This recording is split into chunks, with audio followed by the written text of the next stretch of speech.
일본인들이 한국 여행을 자주 가는 이유는 그냥 가깝고 일본보다 싸게 화장품을 구할 수 있다는 점뿐이다. 한국에 있는 모든 물건은 일본에서도 구매할 수 있지만 비행기 값을 다 합쳐도 한국에서 물건을 싸면 더 싸게 구할 수 있기에 한국 여행을 간다. 원화가 엔화보다 비싸다면 절대 가지 않을 것이다.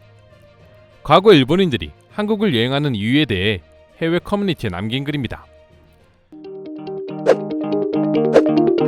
사실 돈의 가치를 따져봤을 때 일본인들이 한국 여행을 오면 많은 경비가 절약됐던 건 사실입니다. 우리가 동남아 지역으로 여행 가면 그만큼 화폐 가치가 낮아 여행 경비를 절약할 수 있는 것처럼 말이죠. 하지만 한국인들은 동남아 여행을 싼 맛에 간다고 표현하지는 않습니다. 동남아 자체의 문화와 매력이 있기 때문에 가는 것이죠. 그리고 요즘은 동남아 여행도 그렇게 싸지도 않고요. 하지만 일본인들은 누가 봐도 한국의 모든 것들이 좋아서 오는 것처럼 보이는데 막상 온라인상에서는 저렇게 말하고 있으니 한국인들 입장에서는 일본인들의 이중성이 여지없이 보이곤 했습니다. 비빔밥을 거지의 음식이라고 표현할 땐 언제고 한국에서 비빔밥을 먹기 위해 줄을 서고 있는 일본인 여행객들의 모습 역시 마찬가지죠. 그럼 일본인들의 말대로라면 엔저 현상이 나타나면 절대 한국을 여행 오지 않을 것 같은데요.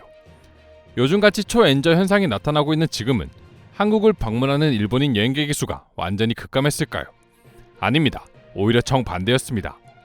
엔저 현상임에도 불구하고 지원금까지 주며 국내 여행을 장려하는 일본 정부를 무시한 채 일본인들은 어떻게 해서든 한국으로 향하고 있었죠.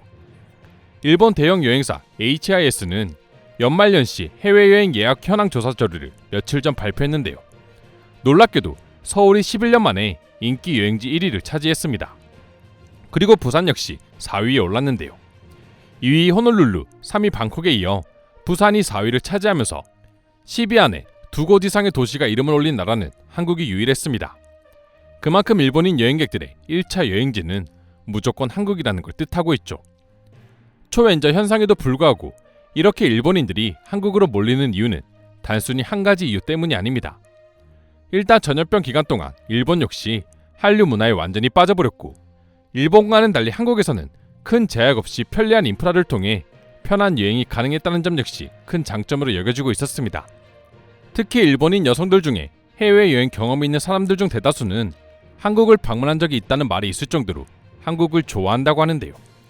이번 설문조사 결과에서도 서울 여행객의 70%가 여성인 것으로 알려졌습니다.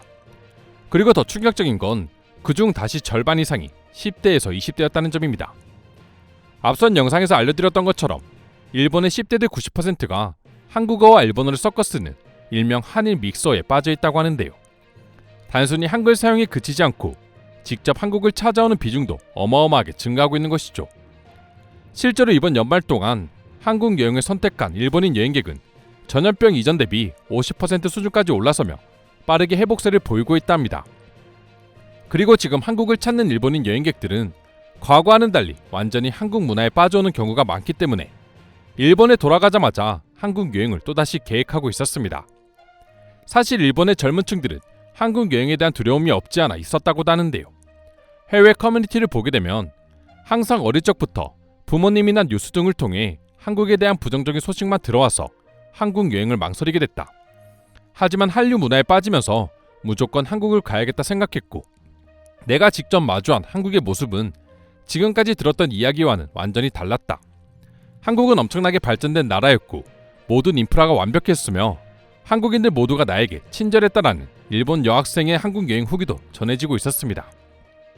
그만큼 이제 스스로 사과할 수 있고 SNS 등 세계의 모든 정보를 스스로 볼 수 있는 상황이 되면서 일본의 젊은 층들은 한국에 대한 이미지가 완전히 바뀌게 된 것이죠.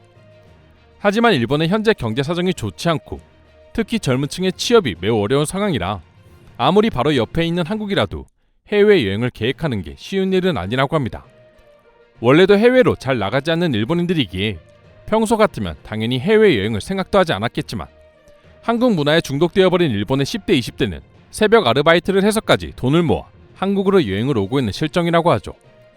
한국 여행은 싼 맛에 가는 게 아니라 이제 한국은 어떻게든 돈을 벌어 꼭 가야 하는 나라가 된 것입니다. 그래도 한국 여행을 올 상황이 안 되는 일본인들은 일본에서나마 한국 여행을 간접적으로 즐기고 있습니다. 흔히들 이를 도안놀이라 부르고 있는데요. 사실 도안놀이의 인기가 시작된 것은 전염병이 막 시작됐을 때부터였지만 하늘길이 열린 현재도 그 인기는 식을 줄 모른다고 합니다. 오히려 그 사이 한류가 더욱 퍼지면서 도안놀이 역시 더욱 인기를 끌게 된 것이죠. 몇 년 새 한국과 관련된 제품이나 코리아타운과 같은 장소들이 기하급수적으로 늘어나다 보니 한국에 관련된 물건들을 그만큼 접하기 쉬워졌고, 보통은 호텔에서 즐기는 도안놀이를 이젠 야외에서 즐기는 경우까지 생겨나고 있는 것이죠. 일본 길거리에 있는 한국 간판 앞에서 사진을 찍거나 한국식 포장마차를 가는 등 일본 곳곳에 한국과 관련된 것들이 있으면 일본의 젊은 층들은 어떻게든 시간을 내서 찾아가고 있다 합니다. 그러니 한국을 여행하고 싶은 일본인들이 넘쳐나는 건 어찌 보면 당연한 모습이라 할 수 있죠. 그럼 지금부터 관련 내용을 보고 일본인들은 어떤 반응들을 보여주고 있는지 더욱 자세히 알아보도록 하겠습니다. 내 친구들 중에도 대부분 한국에 갔다 온 사람들 뿐인데 저런 결과는 당연한 거 아니겠어? 내 주위에는 종종 한류 덕분에 실제로 한국에 거주하면서 일을 하고 있는 친구들이 많아졌어요. 그럴 때마다 한국어를 미리 배워둘 거라고 후회하고 있습니다. 한국에서 돈을 벌며 여행까지 할 수 있다니 상상만 해도 행복해요. 한국어를 하지 못해도 한국을 여행하는 건 크게 어려움이 없어요. 저 또한 한국어를 잘 못하지만 인프라가 워낙 잘 되어 있어 아무런 불편함 없이 여행을 마칠 수 있었습니다. 쇼핑 때문이라도 한국 여행은 필수다. 요즘 일본에 진출한 한국 브랜드들이 많긴 하지만 본고장인 한국에서 구입하면 기분도 좋고 가격도 저렴하거든. 얼마 전 한국을 다녀왔습니다. 광화문, 북촌, 인사동 같은 전통적인 분위기를 느낄 수 있는 곳을 찾아다녔고 한복 체험도 할 수 있었죠. 진짜 한국의 미를 느낄 수 있어서 너무 좋았습니다. 인터넷상에서 한국 여행을 부정적으로 말하는 사람들의 글은 크게 믿지 마세요. 저랑 비슷한 이유로 한국에 갔다 왔네요. 저도 맨날 도안놀이나 코리아타운에만 가다 보니 진짜 한국에 왔다는 느낌을 받고 싶어서 바로 티켓을 끊었고 한복을 입고 경복궁을 돌아다녔습니다. 앞으로 여유만 있다면 몇 번이고 더 올 것 같네요. 내가 가장 좋아하는 아이돌의 콘서트를 보기 위해서라도 한국에 가야 했어. 다행히 시간 여유가 있어 연예인들이 방문하는 음식점을 돌아다닐 기회도 얻을 수 있었지. 사실 이제 서울의 물가는 도쿄 못지 않지만 그렇다고 안 갈 수도 없게 되어버렸다. 그래도 음식들은 일본보다 싸면서도 푸짐하게 먹을 수 있기에 그나마 절약하면서 여행을 즐길 수 있었어. 지하철이 일본보다 싼 게 어디예요? 솔직히 비행기 값을 빼면 대중교통 때문에 오히려 일본 국내 여행보다 한국 여행이 더 저렴할걸요. 이번에 한국을 처음 가봤는데 떠나기 전에는 걱정스러웠어. 한국인들은 일본인들을 엄청 싫어하는 줄 알았거든.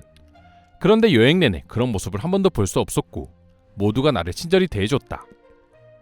그런 것들은 다 언론에서 만드는 루머예요. 한국인들은 막상 일본인들을 나쁘게 바라보지 않습니다. 일본인들만 이상한 이야기에 빠져 혐한을 하는 사람들이 훨씬 많죠. 안타깝지만 그냥 일본 자체를 크게 신경 쓰지 않는 것 같아. 그만큼 한국은 발전했거든. 요즘 같은 시기에 누가 국내 여행을 하고 싶겠어. 바로 옆에 한국이 있는데 말이야. 거리도 가깝고 한류를 직접 느낄 수 있으니 어쩔 수 없는 선택이야. 이상으로 일본인들의 한국 여행 사랑에 대한 내용 소개해드렸습니다. 오늘도 끝까지 영상 시청해주셔서 감사드리며 여러분들의 구독과 좋아요는 영상 제작에 큰 힘이 됩니다. 이상 종크TV였습니다.